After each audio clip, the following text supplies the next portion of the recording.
The next topic is matrix multiplication, and multiplying two matrices is very different from any of the previous operations that we've looked at. So we have looked at multiplying a matrix by just a regular number, which we called a scalar, but multiplying two matrices is very different. So when we're multiplying two matrices, the number of columns in the first matrix must match the number of rows in the second matrix.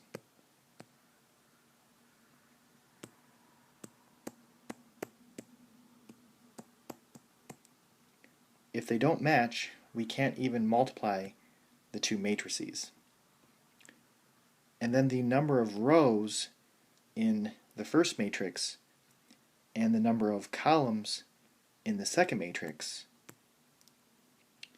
this will tell you the new dimensions of your answer matrix.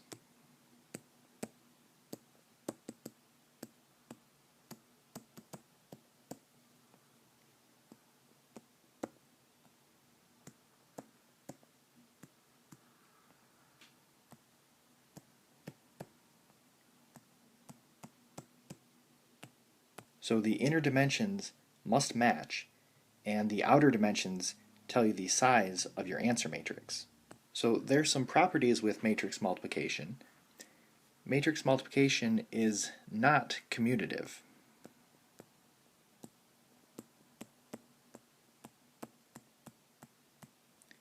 Meaning that the order in which you multiply the two matrices matters. So A times B is not the same thing as B times A. Matrix multiplication is associative.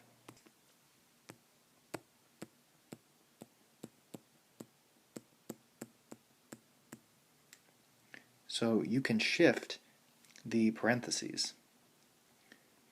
Matrix multiplication is distributive.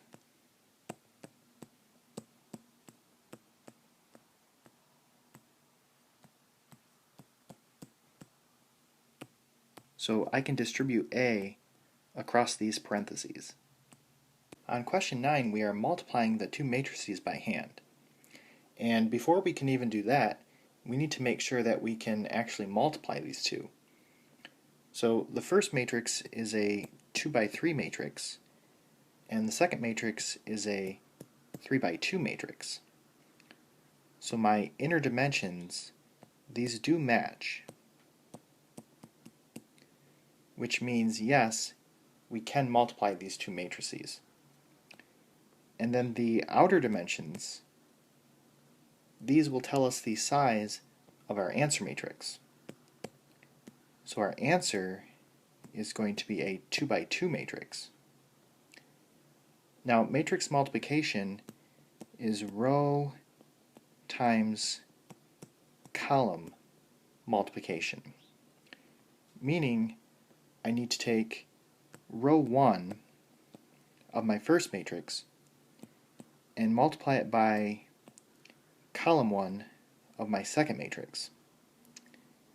Then take row 1 of the first matrix and multiply by column 2 of the second matrix. Then row 2 of the first matrix times column 1 of the second matrix. And then finally row 2 of the first matrix and multiply it by column 2 of the second matrix.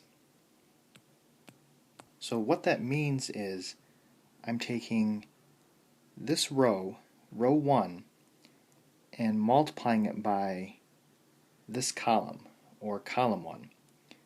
So I want to multiply the individual entries and then add them.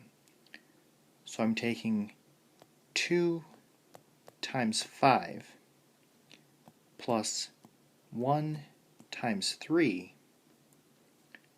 plus 3 times 1.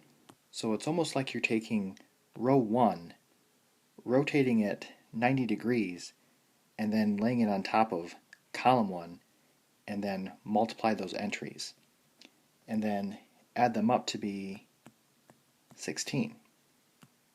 So labeling row 1 times column 1 not only helps me remember what I'm multiplying, but it also tells me where to put my answer.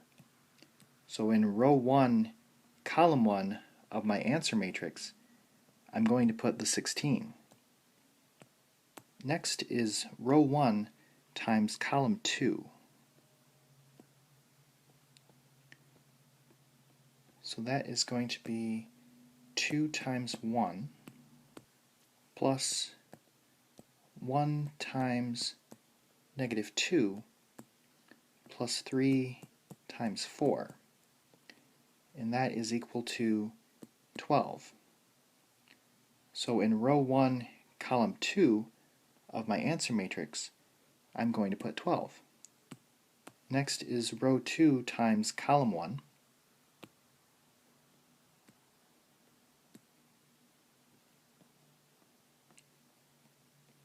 So that is negative 1 times 5 plus 3 times 3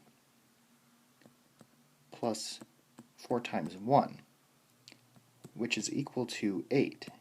So in row 2, column 1 of my answer matrix, I'm going to put 8. And then lastly is row 2 times column 2. That will be negative 1 times 1 plus 3 times negative 2 plus 4 times 4, and that's equal to 9. So in row 2, column 2 of my answer matrix, I'm going to put 9. So this is my answer.